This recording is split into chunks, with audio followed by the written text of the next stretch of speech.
Hello guys, మనకి నిన్న CSK versus SRH match complete అయిపోయింది కదా. అయితే ఈ మ్యాచ్లో చూసుకుంటే మొహమ్మద్ షమి ఒక రికార్డ్ బ్రేక్ చేశాడని చెప్పాలి. అదేంటంటే నిన్న ఫస్ట్ ఇన్నింగ్స్లో కనుక మీరు చూసుకుంటే ఫస్ట్ ఓవర్లో మరి మొహమ్మద్ షమి బౌలింగ్ వేశాడు. సో దాని తర్వాత అటువైపు స్ట్రైకింగ్ ఎండ్లో వచ్చేసరికి షేక్ రషీద్ బ్యాటింగ్ ఆడుతూ ఉన్నాడు. సో అయితే ఫస్ట్ బాలే షేక్ రషీద్ని అవుట్ చేశాడు మొహమ్మద్ షమి.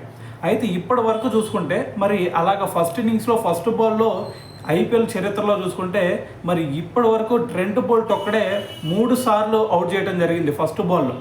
సో అయితే నిన్న చూసుకుంటే మరి మనకి మొహమ్మద్ షమి వచ్చేసరికి నిన్న షేక్ రషీద్ని అవుట్ చేయడంతో మరి 4 సార్లు ఐపీఎల్ చరిత్రలోనే సో ఫస్ట్ బాల్ అవుట్ చేసిన ప్లేయర్గా నిలిచాడు. సో అయితే మరి ఆ 4 సార్లు ఎవరెవరిని అవుట్ చేశాడు అంటే ఫస్ట్ టైం వచ్చేసరికి జాక్ కలీస్, దాని తర్వాత కేఎల్ రాహుల్, దాని తర్వాత ఫిలిప్ సాల్ట్. సో ఇప్పుడు నిన్న మ్యాచ్ వచ్చేసరికి మరి షేక్ రషీద్ని.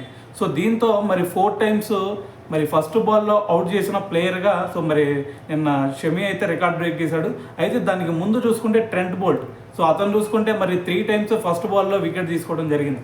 సో ఏదేమైనా సరే మరి నిన్న ఒక్క వికెట్ మాత్రమే తీసుకున్నాడు షమి. సో అది పక్కన పెడితే మరి సిఎస్కే మీద మ్యాచ్లో మొత్తం 3 ఓవర్లు వేసి 28 రన్స్ ఇచ్చి దాని తర్వాత కేవలం 1 వికెట్ మాత్రమే తీసుకున్నాడు.